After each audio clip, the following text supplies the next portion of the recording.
비가 억수같이 쏟아지던 새벽이었습니다. 4명의 젊은 남자들은 흙탕물에 엎드린 채 뒤에서는 총소리가 들려오고 있었습니다.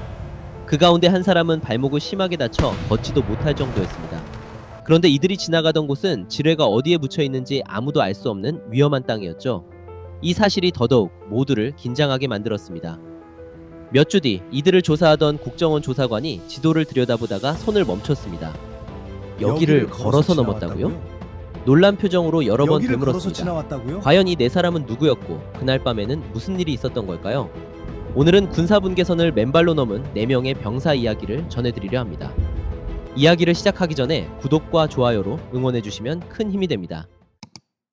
지금도 눈을 감으면 가장 먼저 떠오르는 장면은 그날 새벽이에요. 교대하러 나갔더니 초소 앞 눈밭에 뭔가 시커멓게 놓여있더라고요. 처음엔 그저 마대자루인 줄 알았습니다. 그런데 가까이 가서 보니 광역이더라고요. 함경북도에서 온 최광역. 그는 총을 끌어안은 채 눈 위에 엎어져 있었어요. 아무리 흔들어봐도 눈을 뜨지 못했습니다. 입술은 퍼렇게 질렸고 뺨을 때려도 신음소리만 냈어요. 며칠째 강냉이죽 반 그릇으로 겨우 버텼으니 몸이 버틸 리가 없었죠. 그 순간 제 머릿속에 제일 먼저 스친 생각이 뭔지 아십니까? 사람부터 살려야 한다. 그런 생각이 아니었습니다. 이거 보고하면 어떻게 되는 거지? 그 걱정이었죠. 근무 중 쓰러졌다는 건 우리 부대에서는 단순한 병이 아니라 사상 문제로 취급됐으니까요. 혁명적 각오가 부족해서 쓰러졌다. 이런 식으로 총화에 오르내릴 일이었습니다. 결국 저는 보고하지 않고 광역이를 초소안으로 끌고 들어왔습니다. 그런데 혼자 힘으론 도저히 안 되겠더라고요. 그때 마침 준성이가 들어왔어요. 평양에서 온 김준성. 그는 상황을 잠깐 보더니 아무것도 묻지 않고 침상 밑으로 기어 들어갔습니다. 뭘 하나 했더니 괴짝 밑에 숨겨놨던 강냉이 주머니를 꺼내오더라고요. 배식 나올 때마다 한 움큼씩 몰래 모아둔 거였습니다. 그걸 손으로 으깨서 물에 타 광역이 입에 조금씩 흘려 넣었어요. 새벽 내내 그런 식으로 붙어 있었습니다. 영길이는 문 앞에 서서 망을 봤고요. 동틀 무렵이 돼서야 광역이가 간신히 눈을 떴는데 제일 먼저 묻는 게 보고했냐는 거였어요. 아니라고 하니까 한동안 저를 말없이 바라봤습니다. 그 눈빛이 참 뭐라고 해야 할지.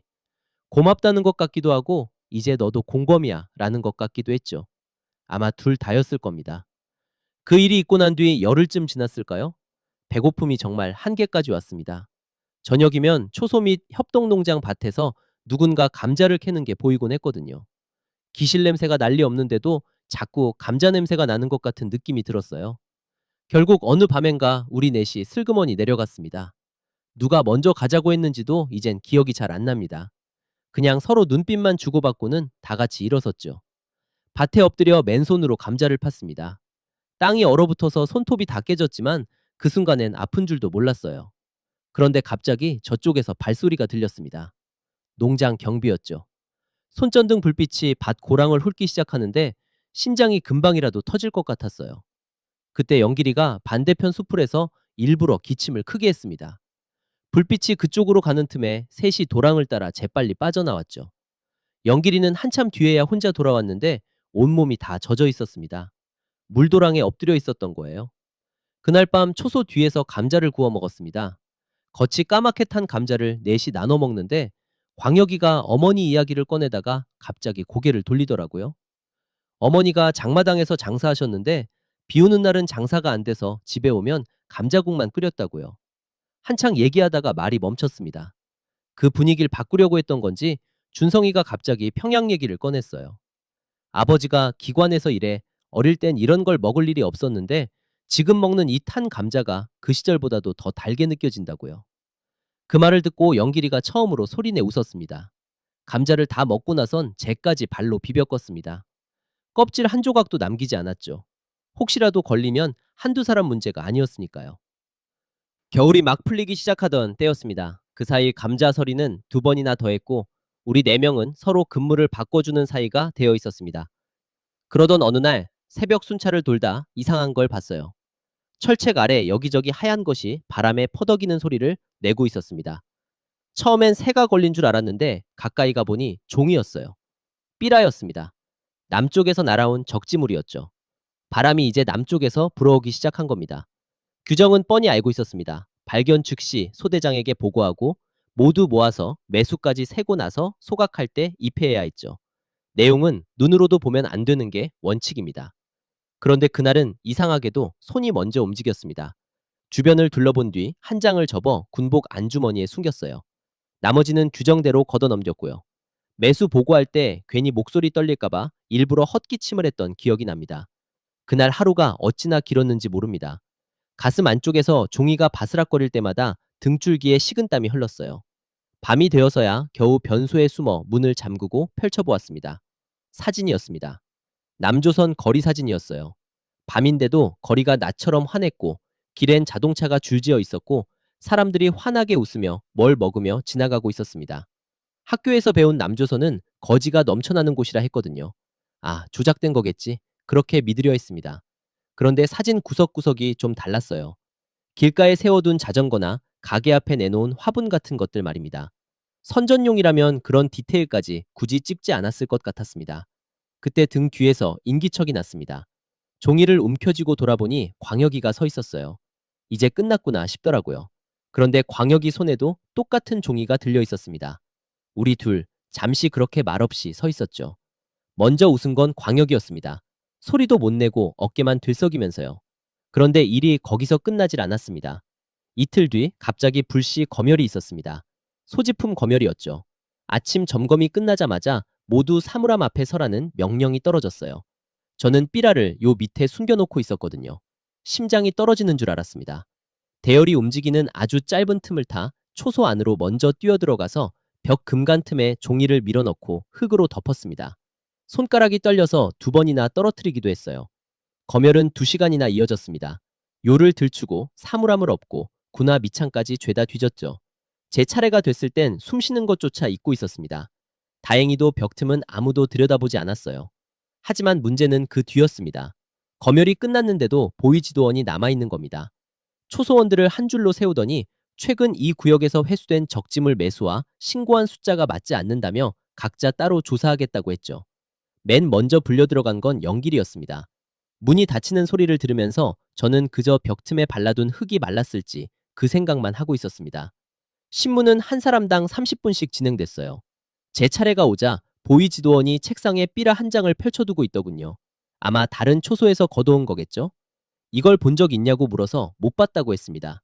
그러자 왜 매수가 맞지 않느냐고 다시 캐물었습니다. 바람이 세게 불어서 강 쪽으로 날아간 게 있을 거라고 얼버무렸어요. 그렇게 문답이 오랫동안 이어졌죠. 지도원이 제 눈을 뚫어지게 쳐다보니 저는 자꾸 그 사람 이마에 난 점만 바라보았습니다. 눈이 마주치면 들킬 것 같은 기분이 들어서였죠. 냈다 무사히 넘어갔습니다. 그런데 그날 이후로 초소 분위기가 묘하게 바뀌었어요. 정치 지도원이 학습 시간마다 유독 우리 소대를 오래 지켜봤고 근무표까지 갑자기 바꿔버렸습니다. 원래 붙여두던 교대조도 죄다 흩어놨고요. 조마조마하던 어느 날 결국 일이 터졌습니다. 아침에 총소리가 울렸어요. 같은 소대의 리성국 동무가 총기 5발을 낸 겁니다. 탄환은 흙벽에 박혔고 다친 사람은 없었어요. 그런데도 그날 저녁에 곧바로 재판이 열렸습니다. 재판이라고 부르기 민망할 정도로 부대 마당에 전원이 집합된 상태에서 15분 만에 끝났거든요. 죄목도 오발이 아니었어요. 적전 경계 태만에다가 사상 불온까지 붙었습니다. 며칠 전 검열 때 성국동무 사물함에서 일기장이 나왔다는 소문도 돈 적이 있었어요. 거기에 무슨 글이 써 있었는지는 아무도 모릅니다. 계급장이 뜯기는 걸 우리는 차렷 자세로 지켜봐야 했습니다. 성국동무는 내내 고개를 들지 못했고요. 트럭에 올라타면서 무슨 말을 했는데 어머니라는 말까지만 들리고 나머지는 트럭 시동 소리에 묻혀버렸습니다. 그날 밤 영길이가 처음으로 긴 말을 꺼냈어요. 원래 말수 적은 친구거든요. 영길이 고향 친구 중에 보위부에서 근무하는 놈이 있는데 휴가를 나왔을 때 술에 취해 관리소 얘기를 했다고 했죠. 성국동무 같은 사람들이 가는 곳이랍니다. 하루 종일 새벽부터 밤까지 강냉이 몇백 알로 연명하며 일하고 겨울에 죽은 사람은 땅이 얼어버리면 봄이 와야 묻어준다고요. 영길이는 마지막에 목소리를 죽이며 거기서 나오는 사람을 본 적이 없었다고 했습니다. 그리고는 그 말을 전한 뒤 한동안 바닥만 바라봤어요. 그 얘기를 듣고 준성이가 갑자기 이상해졌습니다. 벽에 등을 기대고 앉아 있다가 두 손으로 얼굴을 덮더라고요. 왜 그러냐고 물어도 한참 동안 말이 없었습니다. 그러다 손을 내리며 자기 아버지도 지금 그런 곳에 있는 것 같다는 겁니다. 처음 듣는 이야기였어요. 몇 달 전에 고향에서 인편으로 소식이 왔답니다. 아버지가 일하던 기관 윗선이 통째로 숙청당하면서 아버지도 새벽에 끌려갔다고 해요. 어머니와 동생은 평양에서 추방됐고 지금 어디에 있는지조차 모른답니다. 준성이는 그 소식 전하고도 누구한테도 털어놓지 못했다고 했어요. 부대에서 걸리면 어떻게 될지 뻔히 아니까요. 성분 재조사가 붙으면 최전방 근무는 불가능합니다. 후방 노동부대로 빠지거나 더 안 좋으면 아버지 행방을 따라가야죠. 서류가 부대까지 내려오는 건 시간 문제라고 준성이는 웃으면서 말했습니다. 그 웃음이 오히려 우는 것보다 더 마음 아팠어요. 한동안 누구도 입을 열지 않았습니다. 그저 담배 연기만 초소 안을 가득 채웠죠. 그런데 그때 광역이가 창문 너머를 바라보며 나직하게 뭐라고 중얼거렸어요. 처음엔 제대로 들었나 싶었습니다. 넘어가자고 분명 그렇게 말했습니다. 아무도 놀라지 않았어요. 그게 더 두려웠죠. 냈다 이미 같은 생각을 하고 있었던 거니까요. 말을 꺼내자마자 분위기가 확 달라졌어요. 다들 조용해진 거죠. 괜히 떠들 일이 아니었으니까요. 대신 모두가 눈으로만 바쁘게 움직였습니다. 저는 평소처럼 감시 근무를 했습니다. 원래 망원경으로 남쪽을 살피는 게 제 일이었으니까 아무도 의심하지 않았죠. 남쪽 지형은 죄다 외웠습니다. 바위가 몇 개인지, 남측 초소 탐조 등이 한 바퀴 도는데 몇 초가 걸리는지도 알아뒀죠. 세마는 방법도 따로 있었어요. 소리 내면 안 되니 머릿속으로 혁명가요 박자를 맞춰 숫자를 세곤 했습니다. 한 곡 반 정도 지나면 탐조 등이 제자리로 돌아왔어요. 광혁이는 주로 하늘을 살폈습니다. 어릴 때 어머니가 장마당에서 장사하셨다는데 비 오는 날은 공도 치고 해서인지 자연스럽게 날씨 변화를 읽을 줄 알았습니다. 무릎이 쑤시면 이틀 안에 비가 온다. 저녁놀 색깔이 탁하면 큰 비가 온다. 이런 식으로요. 또 순찰 패턴도 광혁이가 눈치챘어요. 비 오면 야간 순찰이 한번 줄고 월말엔 기름이 부족해 차량 순찰은 아예 안 둔다는 거였죠. 준성이는 매번 창고 청소를 할 때마다 조금씩 뭔가를 챙겼어요. 버려진 군화끈, 해진 담요 조각, 빈 기름병이나 기름종이 뭉치 같은 것들이죠. 영길이는 취사당번을 자원해서 마른 강냉이를 모았고 저는 군의소 청소를 할 때마다 붕대나 소독약을 아주 조금씩 빼왔습니다. 들키지 않으려면 한 번에 많이 가져갈 수 없으니 정말 티 안 날 정도로만 챙긴 거죠. 그런데 가장 결정적인 문제는 끝까지 해결이 안 됐어요. 바로 길이었습니다. 철책 넘는 건 어떻게든 되겠지만 그 너머는 온통 지뢰밭이었거든요. 표지 깃발이 있는데도 드물었고 없는 곳이 훨씬 많았죠. 밤마다 남쪽을 바라보며 어디로 가야 하는지 그 생각만 자꾸 들었습니다. 결국 답은 하늘이 내려졌어요. 여름 장마가 시작되고 어느 밤 폭우가 쏟아진 다음 날이었습니다. 망원경으로 서쪽 계곡 쪽을 보는데 뭔가 이상했죠. 지뢰 표지 말뚝이요. 원래 세 개가 나란히 있던 자리에 이제 하나밖에 없었습니다. 불어난 물이 말뚝을 몽땅 쓸고 내려간 거죠. 그 순간 문득 이런 생각이 스쳤습니다. 물이 말뚝을 휩쓸 정도라면 지뢰도 같이 떠내려가겠구나. 또 그런 물길에는 애초에 지뢰 심기가 어렵겠구나. 그날 밤 우리는 모여서 머리를 맞댔습니다. 결론은 이거였어요. 폭우 내리는 밤, 불어난 계곡 물길을 따라 내려가자. 비가 오면 순찰이 줄고 세찬 물소리가 우리를 숨겨줄 테니까요. 제 얘기를 다 듣고 광혁이가 한참 생각하더니 고개를 끄덕였습니다. 물이 흐르면 발자국 소리도 안 나고 물길이면 개도 냄새를 못 쫓는다는 거죠. 단 조건이 붙었어요. 비가 정말 많이 올 때, 그리고 그 계곡이 남측 탐조등 사각지대에 들 때 움직여야 한다는 거였죠. 그래서 그 이후로 몇 주간 저는 밤마다 탐조등 회전 주기와 남측 순찰 시간을 꼼꼼히 기억해뒀습니다. 종이에 적을 수 없으니 전부 머릿속에 넣었죠. 다음 장마전선이 올라오는 날을 탈출일로 정했습니다. 그런데 어느 저녁 창고 청소를 하던 준성이가 거의 뛰다시피 달려왔어요. 얼굴이 새하얗게 질린 채 숨도 고르지 못하고 말부터 쏟아냈습니다. 서류 나르다 우연히 알게 됐다나요? 다음 주에 상급 부대에서 검열이 내려온답니다. 초소를 구석구석 전부 뒤지는 검열이래요. 벽 틈에는 아직 삐라가 있었고 마루 밑엔 우리가 모아둔 강냉이랑 붕대가 그대로였습니다. 그날 밤 우리는 넷이 초소 구석에 모였습니다. 촛불도 못 켠 채 칠흑 같은 어둠 속에서 서로의 숨소리만으로 위치를 가늠했죠. 계획을 세우는 건 어렵지 않았어요. 검열까지는 엿새가 남아 있었습니다. 물건을 몽땅 없애고 그냥 모르는 척 넘어가든가 아니면 검열 전에 밖으로 나가든가 두 가지 방법뿐이었죠. 연길이는 미루자는 쪽이었습니다. 물건을 치우고 장마가 다시 올 때까지 기다리자고 했죠. 하지만 광혁이는 고개를 저었습니다. 물건을 없앤다 해도 벽 틈에 칠한 흙자국까지 감출 수는 없고 상급 부대 검열이면 개별 신문이 붙을 텐데 지난번엔 운 좋게 비켜갔지만 이번에도 무사할 수 없다는 거였어요. 두 사람이 그렇게 팽팽히 맞서는 가운데 어둠을 뚫고 준성이의 목소리가 들려왔습니다. 조용하지만 또렷한 소리였습니다. 더는 기다릴 시간이 없다는 얘기였어요. 준성이는 성분 제조사 서류 때문에 촉박했죠. 만약 상급 부대 검열과 함께 신원 대조가 내려오면 아버지 일도 당장 부대에 알려줄 게 뻔했습니다. 준성이에게는 다음 장마란 있을 수 없는 일이었죠. 그 한마디에 결론이 기울었습니다. 문제는 결국 비였습니다. 우리의 계획은 전부 포구에 달려 있었지만 일기예보 따윈 우리한텐 없었으니까요. 다들 자연스레 광혁이만 바라봤습니다. 광혁이는 한동안 아무 말이 없다가 밖으로 나가더니 하늘을 올려다보고 바람이 부는 쪽에 고개를 들이밀고 들여와서는 무릎을 몇 번 굽혔다 폈다 했죠. 그러고는 사흘 안에 큰 비가 온다고 했습니다. 무릎이 아침부터 쑤셨고 서풍에 물 비린내가 섞였다는 게 전부였습니다. 그 두 마디에 우리의 목숨 4개가 걸린 겁니다. 누구도 토를 달지 않았어요. 달 수도 없었죠. 다른 선택지가 없었으니까요. 하지만 그 다음날 일이 또 꼬였습니다. 점심때 초소장이 저를 따로 부르는 겁니다. 방에 들어가자 책상 위에 근무표가 펼쳐져 있었고 요즘 4명이 붙어 다닌다는 소문이 있다며 그대한 날짜를 손가락으로 짚었습니다. 우리가 서로 근무를 바꾼 날들마다 전부 동그라미가 쳐져 있었어요. 입안이 바싹 마르더군요. 그런데 이상하게 머리는 또 빠르게 굴러갔습니다. 저는 광혁이가 쓰러졌던 일을 꺼냈어요. 사실 광혁이가 몸이 안 좋아서 어려운 새벽 근무를 대신해 준 거라고, 광혁이가 만약 또 쓰러지면 소대 전체가 비판받으니 미리 막으려 했던 거라고 둘러댔죠. 초소장은 한참 저를 지켜보더니 일 처리는 잘하지만 상부에 보고 없이 한 게 문제라고 자기 비판서를 한 장 쓰게 했습니다. 그렇게 일이 끝났어요. 방을 나서는데 힘이 쭉 빠져 문틀을 붙잡았습니다. 살았다는 안도감보다는 드디어 시간이 얼마 남지 않았다는 생각이 먼저 들더군요. 초소장 눈에 우리 넷이 같은 편으로 엮이기 시작한 게 느껴졌습니다. 그날 밤 저는 벽틈에 숨겨뒀던 삐라를 꺼냈습니다. 준성이가 창고에서 가져온 기름종이에 여러 겹을 싸뒀었어요.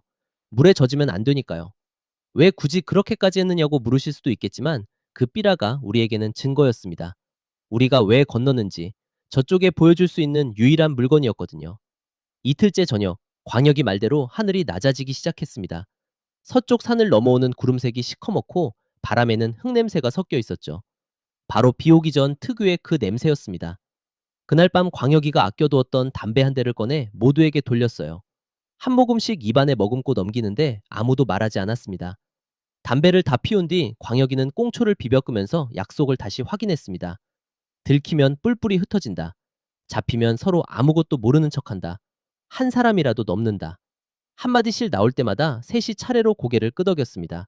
저도 미리 고개를 끄덕였죠. 자정이 넘자 함석 지붕에 첫 빗방울이 떨어졌습니다. 한 방울, 두 방울. 그러다 금방 콩 볶듯 빗소리가 커졌습니다. 어둠 속에서 광혁이가 내일이야 하고 조용히 말하는 소리가 들렸어요. 아무도 대답하지 않았지만 그날 밤 누구도 잠들지 못했습니다. 다음 날은 하루 종일 비가 퍼붓고 있었습니다. 저녁이 되자 보급 트럭까지 도착했죠. 빗물에 젖으면 안 되는 물자들이라 부대 모두가 너나 할 것 없이 하역에 매달렸어요. 우리 처지엔 이보다 좋은 기회가 없었습니다. 새벽 2시, 순찰이 가장 분주한 시간에 하나씩 초소를 빠져나왔습니다. 마루 밑에 모아뒀던 것들을 나눠들었고 기름종이에 싸둔 삐라는 제품에 꼭 넣었습니다. 빗소리가 얼마나 거친지 내 발소리조차 제대로 들리지 않았습니다. 철책 및 배수로를 지나 계곡에 닿았을 때 불어난 물을 바라보며 잠시 다리가 굳었어요. 생각했던 것보다 훨씬 물살이 셌죠. 허리까지 차오르는 흙탕물은 돌을 굴리며 웅웅 소리를 냈습니다.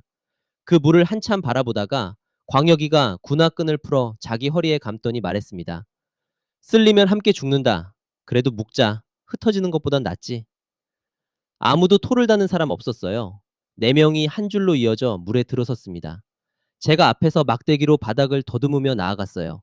한 발 딛고 또 옮기는 식이었어요. 어디에 뭐가 걸려 있을지 알 수 없으니까요. 그리고 위에서 떠내려오는 것들도 계속 살폈습니다. 불어난 물에 말뚝이 휩쓸려가면 지뢰까지 떠다닐 수 있으니 시커먼 게 보이면 무조건 몸을 비켜야 했어요. 나무 등걸인지 뭔지는 따질 겨를이 없었습니다. 물에 오래 있으니 다리가 내 것 같지 않았는데 오히려 그게 다행이었습니다. 감각이 살아있었다면 아마 무서워서 앞으로 못 갔을 거예요. 중간쯤 갔을 때였습니다. 뒤쪽에서 첨벙거리는 소리와 함께 줄이 확 당겨졌습니다. 영길이가 물속 바위를 미끄덩 헛디딘 겁니다. 넘어지면서 다리가 돌틈에 끼었다 빠졌고 일어서지를 못했어요. 악착같이 버티려 했지만 금세 다리가 꺾이는 게 어둠 속에서도 보여서 모두 긴장했습니다. 약속대로라면 그냥 두고 가야 했습니다. 영길이도 그걸 알았는지 손을 힘없이 저었어요. 가라는 신호였죠. 그런데 광혁이는 말없이 다가가더니 조용히 등을 내밀었습니다.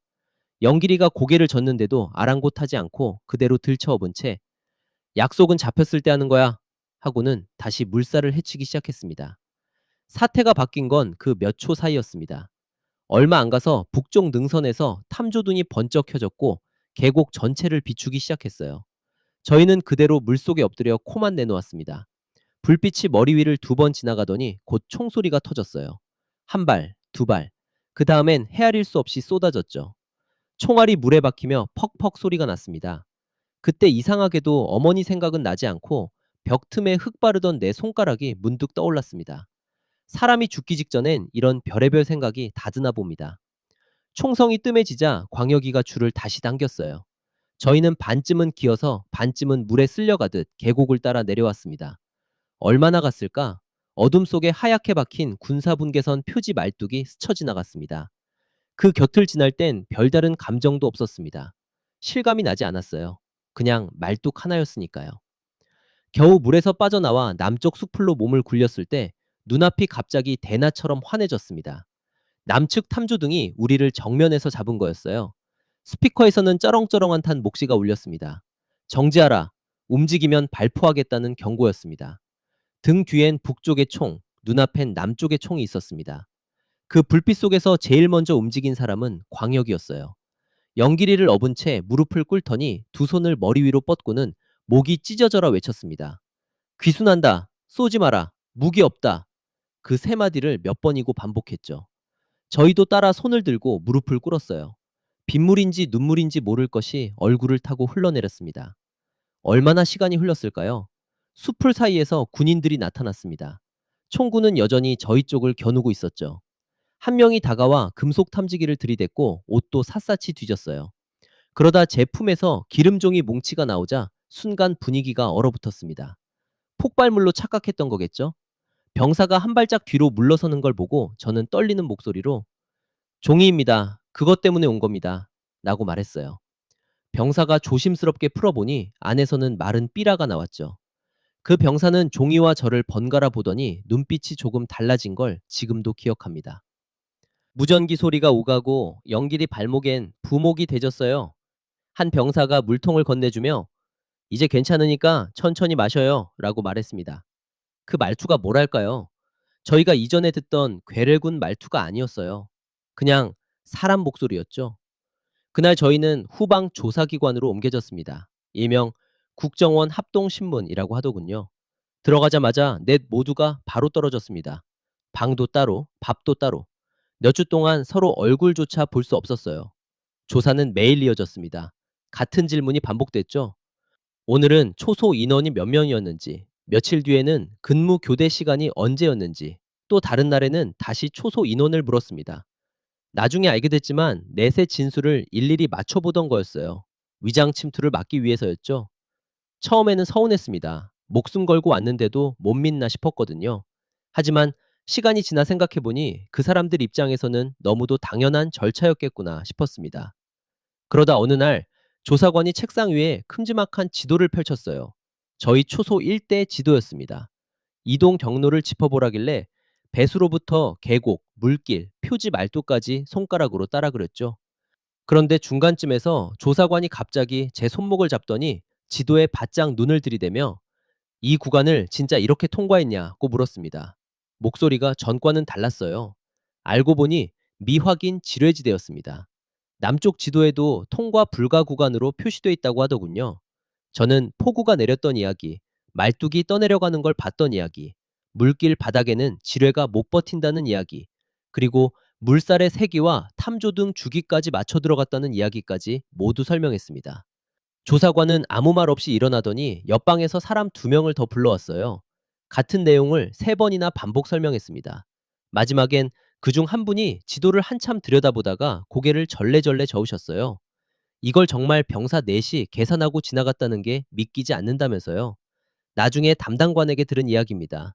저희가 넘은 그 물길 구간이 새로운 취약 지점으로 경계 보고서에 등록됐다고 하더군요. 저희가 만들었던 길 덕분에 남쪽 지도가 바뀐 셈이었어요. 조사가 모두 끝난 날 복도에서 문 3개가 차례차례 열렸습니다. 광혁이, 준성이, 그리고 영길이. 몇 주 만에 만나는 얼굴들이라서 누가 먼저랄 것도 없이 서로 얼싸안았습니다. 아무 말도 나오지 않았어요. 그냥 서로의 등을 두드려주기만 했죠. 살아서 넷 모두 결국 여기 함께 있다는 사실만으로도 충분했으니까요. 하나원 생활은 3달 동안 이어졌어요. 거기서 배운 건 대단한 게 아니었습니다. 은행에 가서 통장 만들기, 지하철 표사기, 이력서 쓰기 같은 일이었죠. 그런데 그렇게 사소해 보이는 것들 앞에서 저는 매일 좌절하곤 했습니다. 처음 마트에 갔던 날 라면 진열대 앞에 서서 10분이나 멀뚱히 있었습니다. 라면 종류만 해도 30가지가 넘는데 뭘 골라야 할지 전혀 감이 오지 않았던 거예요. 평생 고르는 법을 배워본 적이 없었던 거죠. 그렇게 망설이고 있는데 뒤에서 준성이가 다가와서 이런 것도 따로 훈련해야 되나 보다며 슬쩍 웃더라고요. 그 말에 저도 같이 웃었는데 막상 웃고 나니까 코끝이 시큰해졌습니다. 수료를 하고 우리는 뿔뿔이 흩어졌습니다. 영길이는 발목이 다 낫고 난 뒤 농업기술 교육을 받으러 떠났어요. 전화만 하면 항상 같은 말을 합니다. 여기 농기계는 사람 10몫은 거뜬히 해낸다고요. 광혁이는 군 경력을 살려서 보안회사에 들어갔습니다. 처음엔 말투 때문에 고생이 많았지만 이제는 회식 자리에선 함경도 사투리로 사람들을 웃긴대요. 준성이는 글을 씁니다. 탈북민들을 만나 그들의 사연을 기록하는 일이죠. 언젠가는 본인 아버지 이야기도 꼭 쓰겠다고 합니다. 저는 정착지원센터에서 새로운 이들을 돕고 있습니다. 다 잘 풀린 이야기처럼 보이겠지만 작년 겨울에는 그런 일이 있었습니다. 넷이 국수집에서 만나기로 했던 날이었어요. 광혁이가 제일 늦게 왔는데 얼굴이 어딘가 달라 보였습니다. 자리에 앉더니 말도 없이 소주만 2잔을 연거푸 들이켰어요. 한참 만에 입을 열더니 브로커를 통해 고향 소식을 들었다고 하더라고요. 우리가 넘어온 직후 가족 모두가 보위부 조사를 받았고 어머니도 살던 데서 쫓겨나 다른 지역으로 쫓겨났다더군요. 장마당 자리도 다 뺏겼답니다. 비가 오던 날이면 감자국을 끓여주시던 그 어머니가요. 국수가 나왔지만 아무도 쉽게 수저를 들지 못했습니다. 김이 다 식을 때까지요. 그 순간 깨달았습니다. 우리가 여기서 따뜻하게 밥을 먹는 대가를 저기 남아있는 가족들이 치르고 있다는 사실을요. 그날 저는 광혁이가 우는 모습을 처음 봤어요. 아무 소리도 내지 않고 국수 그릇만 바라보면서요. 고요한 그 순간을 깨트린 건 준성이었습니다. 우리가 지금 여기서 더 잘 살아야 한다고. 우리가 행복하게 살아가는 게 지난 체제가 잘못됐다는 증거라고 말했죠. 그게 무슨 증거냐고 묻는 사람은 하나도 없었습니다. 다 알고 있으니까요. 그 체제가 잘못됐다는 것, 그리고 사람이 이렇게도 살아갈 수 있다는 바로 그 증거였으니까요. 가끔 그런 생각을 해요. 저는 초소에서 밤마다 철조망 너머로 불빛을 세곤 했었습니다. 지금은 퇴근길에 그 많은 불빛 사이를 걸으며 집으로 갑니다. 하지만 이 밝은 거리도 아직은 때때로 낯설게 느껴져요. 신호등 앞에 멈춰서 있다가 문득 새벽 계곡에서 들리던 물소리가 귀에 맴도는 것 같을 때가 있습니다. 잃어버린 것도 잘 압니다. 어머니 얼굴도 고향 흙도 못 닦고 이름 한번 제대로 부르지 못한 이들을 그곳에 두고 떠났어요. 그 빚은 아마 평생 갚지 못할 겁니다. 그래도 지금 가장 소중한 게 뭐냐고 묻는다면 국수집에서 마주 앉은 새 친구의 얼굴이라고 답할 겁니다. 힘들 때마다 서로 허리를 묶었던 그 끈, 그게 아직도 저희를 이어주고 있거든요. 자유가 뭐냐고 물으신다면 사실 저에게 자유란 거창한 게 아닙니다. 그날 밤 우리 넷을 단단히 엮었던 군화 끈, 그게 바로 자유였습니다.